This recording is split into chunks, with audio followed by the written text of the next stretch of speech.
مولانا اسحاق کا ایک جملہ سونے کے قلم سے اور سونے کے پانی سے لکھنے کے یعنی قابل ہے. انہوں نے کہا تھا بتاؤ خلفائے راشدین نے کون سی اپنی جدادیں بنائی ہیں, اپنے بچوں کے لیے کیا چھوڑ کے وہ مرے ہیں کہ تم کہو کہ انہیں لالچ تھی. پوری زندگی چٹائی پہ حضرت عمر سوتے رہے مسجد کے اندر, اپنے بچے کو خلیفہ نہیں نامزد کیا, لوگوں نے حالانکہ مشورے دیے ہیں. حضرت ابو بکر نے اپنے بچوں کو خلیفہ نامزد نہیں کیا. پوری زندگی کس برسی میں ایک اسلام کے غالب ہونے تک ساری تکلیفیں اللہ سے اٹھائیں.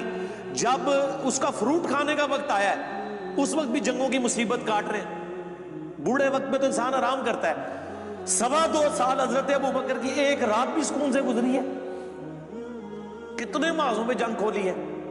منکرین زکات, مسلمہ کذاب, پرشین امپائر, اور ایون رومن امپائر کے لیے بھی آپ نے اپنے وہ جب حضرت بلال نہیں ان کو روک رہے تھے, حضرت بلال کو بھی بھیجنا پڑا. حضرت عمر کی پوری زندگی جنگوں سے عبارت ہے.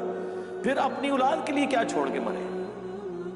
زیادہ زیادہ خلیفہ بنا جاتے ہیں نا. جنہوں نے خلیفہ بنایا بنو امیہ نے, وہ نظر آ رہا ہے دنیا کے لیے سب کچھ کیا. جنہوں نے اللہ کے لیے کیا انہوں نے تو اپنی اولاد کو کچھ نہیں دیا. اولاد تو ان کی اسی طرح ہی رہی ہے. محمد بن ابی بکر کو بنو امیہ نے قتل کیا, عبد الرحمن بن ابی بکر کو بنو امیہ نے قتل کیا. ویسے تو کہتے ہیں جی حضرت ابو بکر کی جو اولاد سے ہیں امام جعفر, ٹھیک ہے, تو یہ بتاؤ نا امام جعفر حضرت ابو بکر کی اس اولاد سے ہیں کہ جس اولاد کو بنو امیہ نے قتل کروایا. محمد بن ابی بکر اگلی گل نہیں دستے, ادھی گل دستے نے. اس کو تو آپ درست ہی نہیں سمجھتے. یعنی اس سے مراد میں ناسبیوں کو کہہ رہا ہوں. اور ہمیں دوز لگاتے ہیں جی جو ائمہ تھے اہل بیت کے وہ تو حضرت بکر کی اولاد میں. کیڑی اولاد؟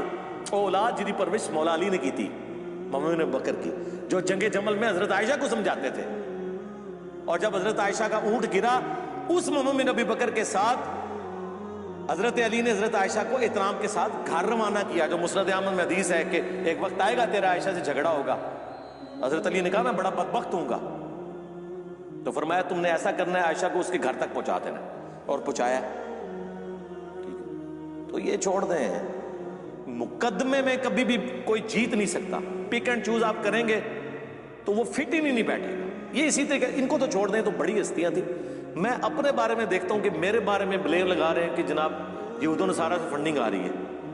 آپ کیا سمجھتے ہیں یہ جب بکواس کر رہے ہوتے ہیں تو اس سے میرے کوئی ارادہ متزلزل ہوتا ہے؟ میرے تو ایمان میں اور اضافہ ہوتا ہے کہ یا اللہ میں واقعی ٹھیک ہوں, مجھے تو پتا ہے مجھے فنڈنگ نہیں آ رہی, ٹھیک ہے, تو میں تو اور پکا ہو جاتا ہوں نا.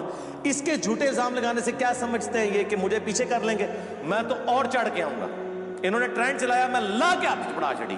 انہیں اس وقت انہوں روندے ہون گے کہ ایسی ٹرینڈ کیوں چلایا, اور ٹرینڈ بھی خیر ان کے اوپر الٹ گیا. اس ٹرینڈ میں تو سارے میکسیمم کمنٹس ہمارے حق میں تھے, ان کے حق میں تو بہت تھوڑے کمنٹس تھے. یہ چیز دیکھیں, پک اینڈ چوز نہ کریں مقدمے.